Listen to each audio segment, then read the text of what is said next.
Hi friends, இந்த வீடியோவில் சூப்பரான ஸ்மால் பிஸ்னஸ் பற்றி தெரிஞ்சுக்கலாம். இந்த பிஸ்னஸ் வருஷம் முழுவதும் ரன் ஆகக்கூடிய பிஸ்னஸ். எல்லா வீட்லையும் டெய்லியும் யூஸ் ஆகிற பொருளாக இருக்கிறதால இதுக்கான தேவை அதிக அளவில் இருக்கும்.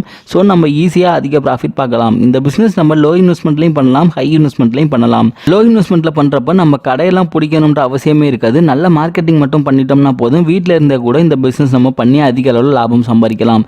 இந்த பிஸ்னஸ் ஆண்கள் பெண்கள் யார் வேணாலும் பண்ணலாம். பெருசாக குவாலிஃபைடாக இருக்கணுன்ற அவசியம் இல்லை. இந்த பிஸ்னஸ் பண்ண ரா மெட்டீரியல் என்ன தேவைப்படும், ப்ராசஸ் என்ன, அப்புறம் ப்ராசஸ் பண்ண மிஷின் ப்ரைஸ் எவ்வளோ வரும், அப்புறம் பிஸ்னஸ் யாருக்கு அதிகமாக யூஸ் ஆகும்னு சொல்லியிருக்கோம். அது மட்டும் இல்லாமல் இன்வெஸ்ட்மெண்ட் அண்ட் ப்ராஃபிட் டீடைல்ஸும் அதிக சேல்ஸ் கிடைக்க சூப்பரான மார்க்கெட்டிங் ஸ்ட்ராட்டஜியும் ரொம்பவே கிளியராக சொல்லியிருக்கோம். ஸோ வீடியோ எண்ட் வரைக்கும் ஸ்கிப் பண்ணாமல் பாருங்கள், கண்டிப்பாக ரொம்பவே யூஸ்ஃபுல்லாக இருக்கும். ஓகே ஃப்ரெண்ட்ஸ், நம்ம இந்த வீடியோவில் ஆல்ரெடி பெரிய லெவலில் நடந்துட்டு இருக்க பிஸ்னஸ் புதுமையான வழியில் யோசித்து அதிக லாபம் எடுக்க எல்லார் வீட்லையும் யூஸ் ஆகிற ரைஸ் ஹோல்சேல் பிஸ்னஸ் பற்றி தெரிஞ்சுக்கலாம். ஹோல்சேல் பிரைஸ்க்கு வாங்கி நம்ம ஷாப்ஸ்க்கு சப்ளை பண்ண போகிற ஐடியா கண்டிப்பாக இது கிடையாது. நம்ம கம்மியான முதலீடு பண்ணி நியூ மார்க்கெட்டிங் ஸ்ட்ராட்டஜி யூஸ் பண்ணி வேறு எப்படி அதிக ஆர்டர்ஸ் எடுக்க முடியும், எப்படி அதிக அளவில் ஏர்ன் பண்ண முடியுன்றதை தெரிஞ்சுக்கலாம்.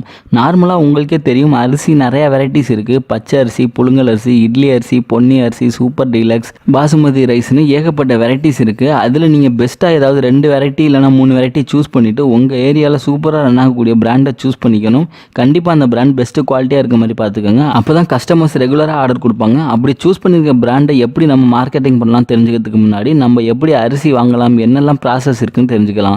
ஃபஸ்ட்டு நம்ம மைண்டில் வச்சுக்க வேண்டிய விஷயம் என்னென்னா, ஹோல்சேல் பிரைஸ்க்கு வாங்கி நம்ம ஷாப்ஸ்க்கு சப்ளை பண்ண போகிறது இல்லை. நாமளே எந்த கடையும் போடாமல் டேரெக்டாக சப்ளை பண்ண போகிறோம். ஃபஸ்ட்டு நம்ம அரிசி பிராண்டு நல்லா ரன் ஆகிட்டு இருக்கக்கூடிய பிராண்டாக சூஸ் பண்ணிவிட்டு நம்ம பர்ச்சேஸ் பண்ண போகிற பிளேஸை நம்ம பார்க்கணும். உங்கள் டிஸ்ட்ரிக்ட்லேயே டீலர்ஸ் கண்டிப்பாக இருப்பாங்க. அவங்கள்ட்ட பல்காக நம்ம பர்ச்சேஸ் பண்ணுறப்ப உங்களுக்கு நல்ல மார்ஜின் கிடைக்கிற ப்ரைஸில் அவங்க கண்டிப்பாகவே கொடுப்பாங்க. அப்படி வாங்குகிற அரிசியை நீங்கள் கம்மியான அளவுலையே வாங்கி நம்ம வீட்டு ரூம்லேயே கூட ஸ்டோர் பண்ணி வச்சுக்கலாம். நீங்கள் அதை எப்படி சேல் பண்ண போகிறீங்க, எங்கெல்லாம் சப்ளை பண்ணலான்னு அடுத்ததாக தெரிஞ்சுக்கலாம். 2 டைப்பாக நம்ம மார்க்கெட்டிங் பண்ணலாம். ஃபஸ்ட்டு மெயினாக நம்ம ஃபோக்கஸ் பண்ண வேண்டியது நம்ம ஃப்ரெண்ட்ஸ், ஃபேமிலிஸ், ரிலேட்டிவ்ஸ், தெரிஞ்ச அப்பார்ட்மெண்ட்ஸ், காலனியில் இருக்க ஹவுசஸ் தான். அங்கே டேரெக்டாக உங்களுக்கு தெரிஞ்சவங்களை ஃபஸ்ட்டு பார்த்து ஒரு 50 ஆர்டர்ஸாவது எடுத்துக்கோங்க.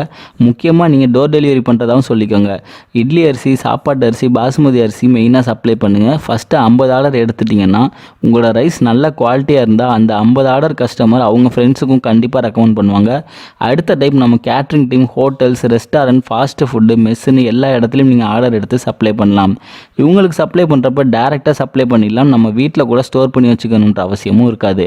இந்த டைப்பில் நமக்கு பல்க் ஆர்டர்ஸ் வரும், ஆனால் மார்ஜின் கம்மியாக இருக்கும். ஃபஸ்ட்டு மென்ஷன் பண்ண ப்ராசஸில் சேல் லோவாக இருக்கும், ஆனால் மார்ஜின் அதிகமாக இருக்கும். இந்த பிஸ்னஸில் அடுத்ததாக இன்வெஸ்ட்மெண்ட் அண்ட் ப்ராஃபிட் டீடைல்ஸ் எவ்வளோன்னு தெரிஞ்சுக்கலாம். ஃபஸ்ட்டு நம்ம இன்வெஸ்ட்மெண்ட் பார்த்தோம்னா நம்ம வீட்டிலே தான் ஸ்டோர் பண்ணி வச்சுக்க போகிறது. அதனால ஷாப் ரெண்டெல்லாம் வராது. ரைஸ் ஸ்டார்டிங்கில் 50,000க்கு நம்ம வாங்கி ஸ்டோர் பண்ணி வச்சுக்கலாம். அப்புறம் ஒரு டாடா எஸ் மாதிரி வண்டி ஏதாச்சும் எடுத்துக்கணும். அதுக்கு ஒரு 70,000 ரூபாய் ரேஞ்சில் ஸ்டார்டிங் பே பண்ணிட்டு ரிமைனிங் இஎம்ஐயில் பண்ணிக்கலாம். அப்புறம் ரன்னிங் காஸ்ட்டு ஒரு 1,00,000 ரூபாய் கையில் வச்சுக்கலாம். ரன்னிங் காஸ்ட்டில் diesel cost, worker salary, other expense எல்லாமே நம்ம பார்த்துக்கலாம். ஸோ ஓவராலாக பார்க்குறப்ப 2 லட்சத்துலேருந்து 2.5 லட்சம் வரைக்கும் நம்ம கையில் வச்சுருந்தோம்னா இந்த பிஸ்னஸை தாராளமாக ஸ்டார்ட் பண்ணிடலாம். ப்ராஃபிட் டீட்டெயில் பார்த்தோம்னா நம்ம ஃபேமிலி, ரிலேட்டிவ்ஸ் 50 ஆர்டராவது எடுத்து சேல் பண்ணுறப்போ ஒரு ஆர்டரில் 1 கிலோக்கு 15 ரூபாய் ப்ராஃபிட்டாக வச்சு நம்மளால் சேல் பண்ண முடியும். அதே நம்ம பல்க் ஆர்டர்ஸ் பார்க்குறப்ப 5 ரூபாய் தான் மார்ஜினாக அதிக அளவில் வைக்கலாம். காம்படிஷன் ஹெவியாக இருக்கிறதால லோ மார்ஜின் தான் வச்சுக்கலாம். அப்படி பார்க்குறப்ப 1 கிலோ 15 ரூபான்னு 25 கிலோ பேக் 50 வீட்டுக்கு சப்ளை பண்ணோம்னா தோராயமாக 20,000 ரூபாய் ப்ராஃபிட்டாக கிடைக்கும்.